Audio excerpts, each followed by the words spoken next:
पूजन आणि माझ्या बालमित्रांनो, आज आपण सर्वांस वंदन करून लोकमान्य टिळकांना स्मरून मी कथा कथनाला सुरुवात करते।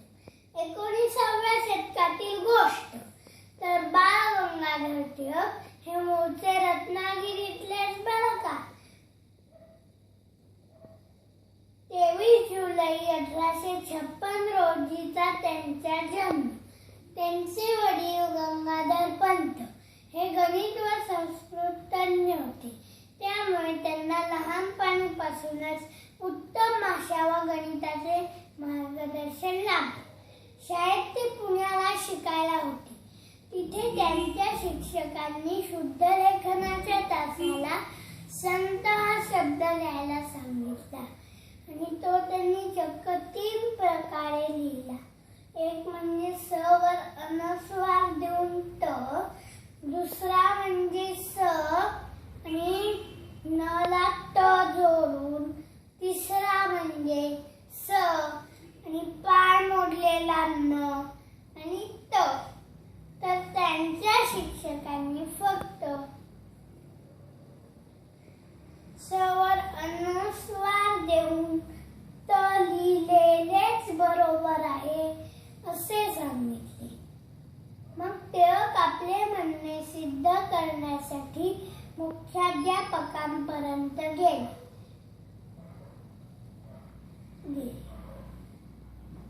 ते म्हणाले की हो, या 3 प्रकारे संत हा शब्द लिहू शकतो व त्यांनी त्या लहानशा मुलाचे कौतुक केले व शाबासकी दिली।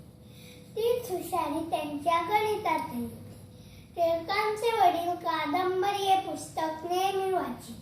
ते पुस्तक आपल्याला पण वाचायचे असे सांगितल्यावर त्यांनी एक अट घातली की मी दिलेले कठीण अंकगणित जर तू सोडवलेस तरच पुस्तक मिळेल। आणि काय आश्चर्य, टिळकांनी जिद्दीने खटपट करून ते सोडवले। बाळाची हुशारी पाहून आईवडिलांना फार आनंद झाला।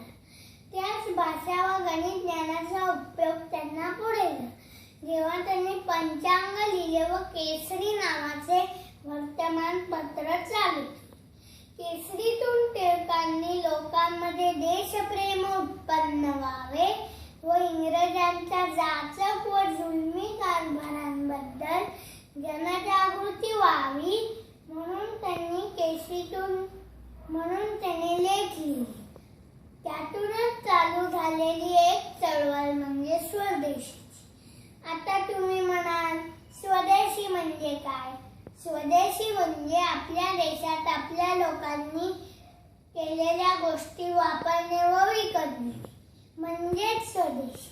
आपल्या लोकांनी परदेशी माल वापरू नये अशाने देशातील पैसे परदेशात जातात व अधिकाधिक लोक गरीब होतात, बेरोजगारही होतात। इंग्रज सरकारला भारतातून परतण्याच्या चळवळीतील हे एक महत्त्वाचे पाऊल होते। तर मित्रांनो, ही गोष्ट टिळकांनी 19व्या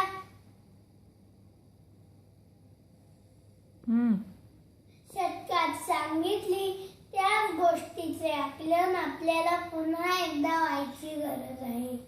म्हणजे आपण ही स्वदेशीच मालच वापरला पाहिजे। आपल्या कला शेत आपणच वाचवली पाहिजे।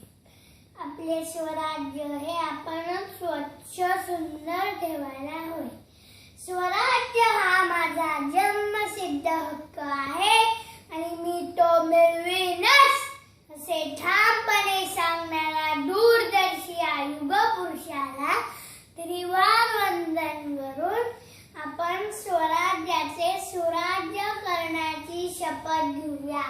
जय हिंद, जय महाराष्ट्र। शाबास।